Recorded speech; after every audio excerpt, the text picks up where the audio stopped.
Josh Axelrad, everyone.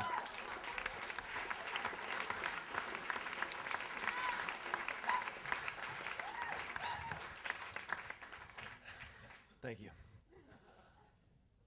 I was walking down Park Avenue, as I'm sure many of you have done, in a haze bordering on insanity. It was my 5th day of insomnia. I was starting to hallucinate. The buildings were swirling around me and the sun was pounding down.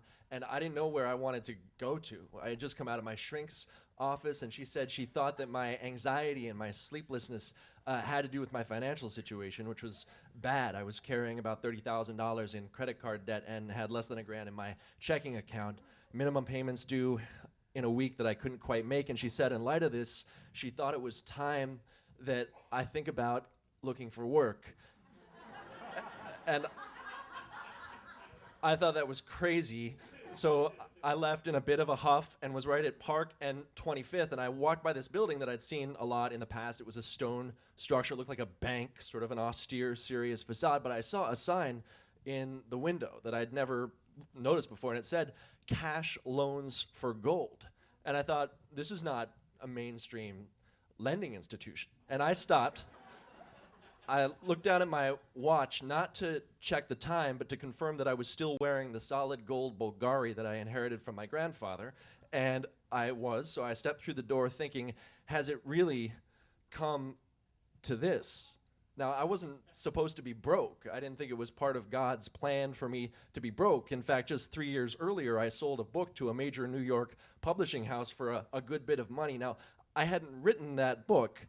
I hadn't written it yet. It was an original deadline had come and then gone, and there was another deadline that was 3 months away, and I continued not to have written it. So there was no manuscript. This was an additional source of sleeplessness, and it was also part of why I didn't want to work. I needed time so that I could write, but I couldn't write because I was so freaked out because of my financial situation, so it was a bit of a self-perpetuating cycle. And to make matters worse, the book was to be titled Repeat Until Rich.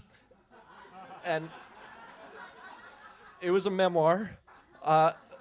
It was a story of how I had fallen in with a group of professional card counters and for 5 years earned my living winning money from casinos at Blackjack, which I did. And I think part of why it was so hard for me to write is that I knew that getting to the end of it and typing the end and closing the file or closing the book would mean that that part of my life, which in many ways had been very magical, was behind me, that it was really over, and I couldn't quite let go of it. Card counting is a sort of magical thing. You come into the casino and you feel like the ultimate badass. Everybody around you is a sucker. The people at the tables, the pit bosses too, because you're going to win money from them, and even the people outside the casinos who have to work honest jobs for a living. They're all suckers, and you feel like you're in this extraordinary position. In addition to that, when you walk into a casino, just so you understand, with card counting, Blackjack is this game where certain cards in the deck are disproportionately favorable to players, and what a card counter does is just keep track of those cards. And when you find a deck that's rich in these good player-favorable cards, you bet more, and that's it. So you bet small, and you count the cards and bet small, and then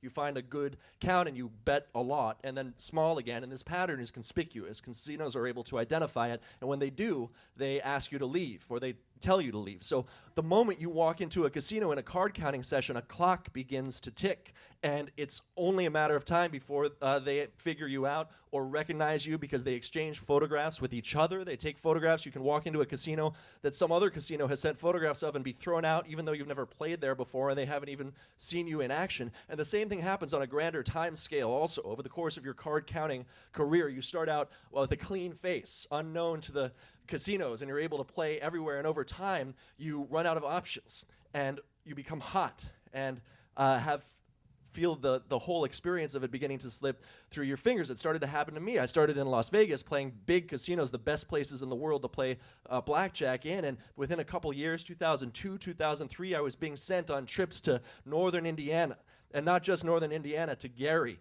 Indiana, and not just to Gary, but to the Majestic Star, the woefully misnamed Majestic Star, which is a casino that they never let card counters play. For one thing, they always throw you out immediately, but it's also a terrible shithole. You walk onto this boat that it looks like somebody bought on eBay, and the smoke is choking the chambers inside of it, and the floor, the carpet is indistinguishable. You can't tell if it's the actual design or vomit or some other thing. You just don't even know. And you walk up to the table, and I was walking into this place where they always throw people out, and I thought, what act can I use? This is part of what you do as a counter. You come in with a story, who you are, what you're about. I'm a drug dealer, or I own a nightclub, and I deal in a lot of cash, and that's why I have money. You sort of want it to make sense that you're betting the way you are. But I walked into this place thinking, what can I possibly do? They're going to throw me out. I thought the only thing that will cause them to accept wagers from me is if they think that I'm cognitively void, that I've been lobotomized. And so I thought, that's it. My act is lobotomized. And I walked up to the table. There was no story. I didn't explain anything. I used 3 words of vocabulary, and I started betting and counting. And when the count went up, I bet more, and I was grunting and drooling. No story. Lobotomized. That was it. And as soon as I started to bet large, somebody new entered the pit, as happens. It was an older person, had an aura of authority about him, and he walked in and walked right over to behind the table where I was betting and started looking at me like they do. They like to look you right in the eye and sort of put the read on you. And if you can convince them with your act that you're, a crazy person or what have you, you can buy yourself a little more time. And he looked right at me, and it was this moment that I always loved in a blackjack session. It was the moment of truth, because you really don't know what they're going to do. I mean, I know the truth, which is that I'm a badass and he's a sucker, but I want to look like a sucker. And he looked in my eyes, and I couldn't think of anything to do or say, so I just opened my mouth a little bit further and let a little bit of extra drool spill out of one side of it. And his eyes lit up, and he beamed at me, and a few minutes later he was grabbing my arm and offering me comps, and he never even threw me out. I was never barred at the Majestic Star, and I ended up using this lobotomized character in casino after casino, going around the country at a time when I should have been out of options, finding new options all over the place, thinking that I had really cheated death, that maybe this perverse way of life might actually be sustainable indefinitely. Maybe time had stopped, but it hadn't. Our group ended up splitting up for a number of reasons. We all became very hot, and the blackjack conditions in Las Vegas changed materially so that we were making much less money.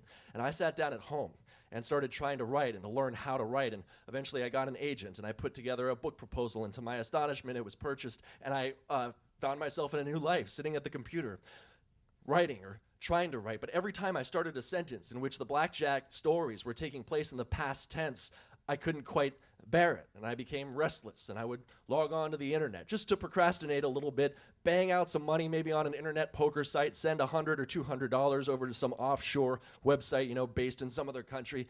And I wasn't good at poker. Poker is a game like blackjack that you can beat if you're skilled, but I wasn't, and I knew that. This wasn't work. This was a busman's holiday, so to speak. It was just recreation. And I would win, I would lose. It was just a little procrastination thing, not a big deal. At the end of the first month, I realized I was down $2,000, and I thought, all right, this is counterproductive. And the following month, changed my ways entirely, started getting up early in the morning, which I had never done, having coffee, sitting down at the computer, taking a breath, typing a sentence, realizing that the past tense felt wrong and false and jarring, and that none of the writing was not good either. And I thought, well, I logged onto the internet, I beamed $500 or $700 over to Gibraltar, and played a little bit, killed some time. And while I was doing it, I realized quickly that I was in a different sort of cognitive space. It was very different from blackjack, from playing with an edge, knowing you're supposed to win. I knew I was supposed to lose, and I was losing, and I felt a little bit out of control. It began to mount and become more obvious that I was doing something bad. And even though the actual activity was to me so different from card counting, the feeling of uncertainty and of danger was very familiar. And I liked that feeling. It was like the moment of truth every single moment, so long as I was in action. It was very exciting. The second month, I lost $7,000, and I saw the cumulative result becoming something poor, so I continued to play, having entered a period of really being somewhat out of control, I guess. I was writing very little and playing a lot of online poker. And by the end of the summer, I was down about $20,000, which I saw as problematic. So I went to a therapist, and he said, all right, well, we're going to get you in Gamblers Anonymous. And I said, listen, there are 2 things that professional gamblers or former professional gamblers don't do. They don't get jobs, and they don't go to Gamblers Anonymous. That means the whole sort of dream is really dead. I'm not doing that. And he said, all right. And after a few sessions, he said, I can't see you anymore. You're too unstable, which I took offense to. So I stormed out. And I continued to play badly online poker, and it had become something else. Now it was a full-time thing. I was now a full-time professional losing gambler. And by 6 months and then 9 months, I wasn't able to snap myself out of this state. And a year later, the following summer, I had lost $50,000, which was the extent of my available cash. So unless I was going to go into embezzlement or really take things to the next level, I saw that I had to get a little help. And I started going to these programs where there were these people who were the sorts of people we used to mock inside the casinos, and they were really shattered, and we would share our stories, and mine didn't make any sense to them, and theirs didn't make any sense to me, but I went, and then I went home and played a little bit of poker, and then I went home and played a little poker. I went to 4 meetings, and I saw that I wasn't able to see myself as a peer with these people. I couldn't accept that. So I thought, I'm going to stop just so I don't have to call myself one of them. I can't handle that. That I can't do. And I did stop. And that meant to me accepting that Blackjack and that magical period was behind me, and accepting that I had annihilated $51,000 trying to preserve it. The following year, I spent playing Scrabble on the internet. It was a healing period. I didn't lose any money. I didn't write anything. And in February of 2008, I was standing in this pawn shop, hallucinating from all the exhaustion, days of no sleep, and I walked up to the window. The man kind of had this wan smile, and I put the watch through the slot, and the first thing he said to me was, well, you know, this is plated. And at that moment, I couldn't tell, is this a movie where they tell you the thing that, like, you know it is, but they say that it's not, and he's really, like, are you really doing? I said, it's not, it's solid, this is solid gold, man. And he said, well, I'll take a look, and he brought it somewhere to examine it, came back a minute later and said, I'm sorry, my mistake, it is solid gold. He said, I can give you $600 for it. And I said, this watch is worth $5,000. I had it appraised 2 years ago. And he said, actually, it's worth $7,000 now. I can give you $600. The watch I can move is a Rolex, and this isn't a Rolex, so if I sell it, that's what I get. You can take it or leave it. And he put it back in the slot. And he just looked at me. And I realized that he had looked at a lot of people standing where I was standing. And it reminded me of the man in the pit looking at me in Blackjack, only then I knew who I was. And now I felt like I didn't know. Was I the ultimate degenerate who actually pawns the last thing he has from his grandpa to get enough money to live for another month? And I grabbed the watch. I said, oh, maybe, you know, another time, not today. And he said, I hope you find what you're looking for. And I walked outside, took a breath, saw the sun coming down. It wasn't so bad. And I got on the subway, and I went to my my bank, and took out a credit card that had been issued by that bank, and I put it in the slot. The teller looked up at me, and I said, I would like a cash advance. And I took out a cash advance for $1,000. And as I signed the form, I thought, this is not a sustainable way of life, but it buys me a month. And that's what I want right now, just a little more time.